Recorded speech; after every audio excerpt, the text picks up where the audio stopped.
జన సైనికులారా, మనం ఎటు వెళ్తున్నాం? ఒక కూటమి గెలుపు కోసం ఆహర్నిశలో కష్టపడ్డటువంటి జన సైనికుడి మీద, ఒక నియోజకవర్గ సమన్వయకర్త మీద దాడి చేయండి, చంపేసేయండి అని సుపారీ ఇచ్చినటువంటి మన కూటమి ఎమ్మెల్యే గారు చెప్పడం ఇది ఎంతవరకు సమంజసం? దీని మీద నేను అవసరమైతే ఆమరణ నిరాహార దీక్షకి కూర్చుంటున్నాను. ఈ సందర్భంలో రవీంద్రనాథ్ ఠాగూర్ గారు చెప్పినటువంటి కొటేషన్ ఒకటి చెప్తున్నాను, చిన్న కవిత. మీరు ఏదైనా విషయం జరిగిన తర్వాత మీరు రాల్చే కన్నీటి బొట్లు కానీ, తీసుకొచ్చే శాలువాలు కానీ, పూల బొకేలు కానీ అవన్నీ కూడా నేను చూడను. ఏదున్నా కూడా ఇప్పుడు ప్రస్తుతం ఏం జరుగుతుంది అనేదే నాకు కావాలా. అందుకని దీని మీద పూర్తి స్థాయిలో విచారణ జరగాల. ప్రభుత్వ అధికారులు అసలు ఎందుకు భయపడుతున్నారు ఇక్కడ ఉద్యోగం చేయాలంటే? అసలు ఏంటి దీని వెనకమాల ఉన్నది ఏంటి? ఎవరో ఈ విద్యుత్ శాఖలో ఉన్నటువంటి ఈ పోస్టులు, కాంట్రాక్ట్ కార్మికుల పోస్టుల్ని అమ్ముతున్నది ఎవరో? దీని మీద మేము పూర్తి స్థాయి విచారణ కోరుతున్నాం. ఎందుకంటే మేము కూటమిలో భాగస్వామ్యంగా ఉన్నాం, మాకు తెలియాలా ఇవన్నీ కూడా. సీసీ రోడ్ల కమిషన్ ఎంత అండి? 6% సీసీ రోడ్లకి. రేషన్ షాపులకి 9 లక్షలు నెలకి.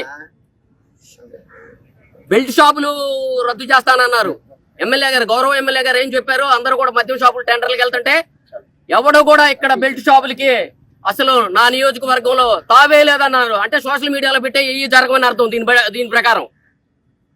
ఆయన గారే 43 ఓన్లీ తిరువూరు టౌన్లోనే 4 షాపుల ద్వారా 43 బెల్ట్ షాపులు రన్ అవుతున్నాయనే ఒక గౌరవ శాసనసభ్యులు ప్రభుత్వ అధికారులతో పనిచేయించుకునేటటువంటి పరిస్థితిలో ఉండి, ప్రభుత్వంలో ఉండి బెల్ట్ షాపులు రన్ అవుతున్నాయని ఆయనే చెబుతుంటే, మరి వీటి మీద గౌరవ సభ్యులైనటువంటి మినిస్టర్ అయినటువంటి ఎక్సైజ్ మినిస్టర్ అయినటువంటి కొల్లు రవీంద్ర గారికి ఎందుకు కంప్లైంట్ ఇవ్వలేదండి గౌరవ ఎమ్మెల్యే గారు? ఎందుకని? దీంట్లో ఏమైనా ముడుపులు వస్తున్నాయా? ఓపెన్గా అడుగుతున్నా. మట్టి తోలకాల మీద మేము పోరాటం చేసి ఇస్తాను పెద్ద పెద్ద ఫంక్షన్ హాల్ కట్టిస్తామని చెప్పామంటే వాగ్దానాలు. మసీదులకి ఇస్తామన్నారు, పుట్రాల్లో చర్చికి ఇస్తామన్నారు, ప్రతి చోట వెళ్ళిన చోటల్లా. ఏమవుతుంది అది? ఆ రోజున మీ గెలుపు కోసం కష్టపడ్డ వాళ్ళందరినీ పక్కన నెట్టేశారు. ఈ రోజున భజన చేసే వాళ్ళని నలుగురు నేర్చుకొని భయపెట్టాలని చూస్తే ఇక్కడ భయపడటానికి ఎవరో జన సైనికుడు సిద్ధంగా లేడు. గుర్తుపెట్టుకోవాలా, ప్రాణం పోయినా జనసేన జెండాతోనే పోతాం. ఏదుండా తెలుసుకునే దానికి చేస్తాం. ఈ విషయం మీద పవన్ కళ్యాణ్ గారు, చంద్రబాబు నాయుడు గారు నిజం నిగ్గు తేల్చాలా. ఇక్కడ జరుగుతున్న అక్రమాలన్నింటి మీద కూడా జ్యుడిషియల్ ఎంక్వైరీ అడుగుతున్నాం. ఉన్నత స్థాయి దర్యాప్తు కోరుతున్నా నేను. ఇది చిన్న విషయం కాదండి, బాగా ఆలోచించుకోండి. ఒక సమన్వయకర్తనైనా నాకే ఇట్లా ఉంటే అధికారులు ఎందుకు రావట్లేదంటే మన నియోజకవర్గంలో పనిచేయడానికి? ఫస్ట్ లో పోలోమంటే వచ్చారు, తర్వాత తట్టా బుట్ట సదురుకొని వెళ్ళిపోతున్నారు. ఎందుకు భయపడుతున్నారు? దానికి సమాధానం కావాలా ప్రభుత్వం నుంచి. ఖచ్చితంగా ఎంక్వైరీ జరగాల దీని మీద. మరొక విషయం అంటే, ఈ మధ్యకాలంలో గోపాలపురంలో మేము క్వారీ నవంబర్ 22 ధర్నా చేశాం సార్.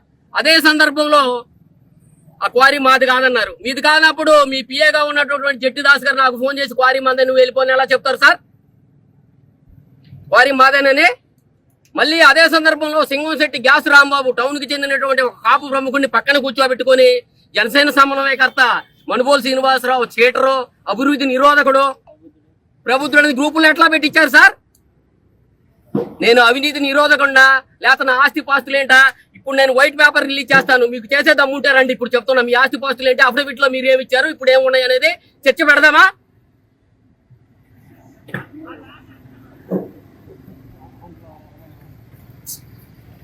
ఏదైనా కానీ ఖచ్చితంగా మరొకసారి చెబుతున్నా, ఒక ఎస్టీ మహిళ, ఒక ఎస్సీ యువకుడు, ఒక ఓసీ మహిళ గవర్నమెంట్ ఎంప్లాయీ ఆత్మహత్యా ప్రయత్నం చేశారు.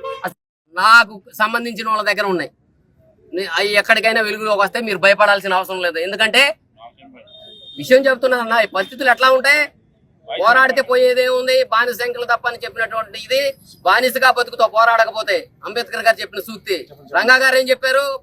పోరాడంలోని ఆత్మధైర్యం ఉంది అన్నాడు. అదే చెప్తున్నాం మేము.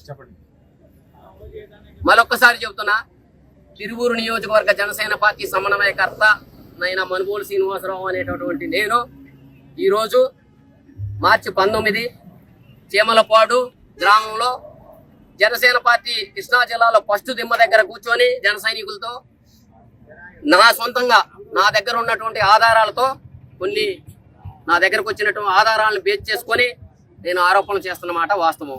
దీంట్లో ముఖ్యంగా నాకు ప్రాణహాని ఉంది, థ్రెట్ ఉంది. నాకు ఒక వ్యక్తికి సుపారీ ఇచ్చారు ఎమ్మెల్యే గారు. ఒక దళిత యువకుడికి పల్లెకంటి డేవిడ్ అనేటటువంటి పెద్దవరానికి చెందినటువంటి అతను స్వయానా చెప్పడం నాకు జరిగింది. మీరు కూడా సోషల్ మీడియాలో చూశారు. అతనికి పేమెంట్లు ఎట్లా జరిగినాయి, ఏంటి, ఎవరి మీద దాడి చేయమన్నారు, ఇవన్నీ కూడా హల్చలైనవి. మేము లైట్ తీసుకున్నాం, కానీ జరుగుతున్న పరిణామాలు చూస్తే అట్లా ఉండట్లా. నాకు ప్రాణహాని ఖచ్చితంగా ఉంది.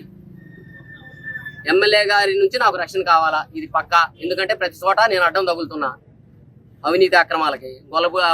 గోపాలపురం క్వారీ విషయంలో తగిలాం, సీసీ రోడ్ల విషయంలో తగిలాం, అన్ని విషయాల్లో తగులుతున్నాం మేము. కాబట్టి ఆయన టెర్మినేట్ చేయాలనుకున్నాడు నన్ను భౌతికంగా.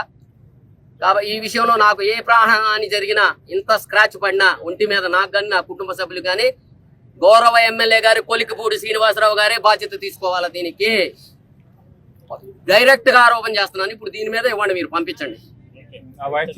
వచ్చింది సార్, జోదం విషయంలో వచ్చిందని ఆయన గారే స్వయానా చెప్పారా సార్? గౌరవమైనటువంటి పత్రికా మిత్రులందరినీ కూడా గోపాలపురంలో వార్తలు రాస్తాయి, పాత ఫోటోలు వేశారు, ఇళ్లకొచ్చి గుడ్లు తీసి కొడతానని చెప్పారా సార్? ఆసీ గారు 50 లక్షల విషయంలో కంప్లైంట్ ఇచ్చారా సార్? ఆ 2 విషయాల మీద నేను ఖండనిచ్చిన ఆ రోజునే ప్రభుత్వం నుంచి ఉన్నత స్థాయి దర్యాప్తు కోరాను సార్. పేపర్ కటింగ్లు ఉంటాయి, మీ అందరికి ఇస్తాను నేను. మేము అడిగేది కూటమిలో భాగస్వామ్యంగా ఉన్నాం కాబట్టి చాలా కంట్రోల్ గా మాట్లాడుతున్నాం.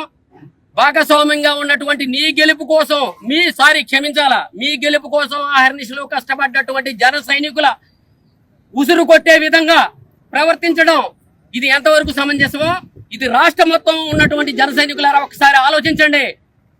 అంటే పవన్ కళ్యాణ్ గారు వీక్ అయిపోయారు, పవన్ కళ్యాణ్ గారి పంచాయతీరాజ్ శాఖ వీక్ గా ఉంది తిరువూరులో అనేటటువంటి భ్రమను కల్పించాలని మీరు ఏమైనా జనంలోకి తీసుకెళ్దాం అనుకున్నారా?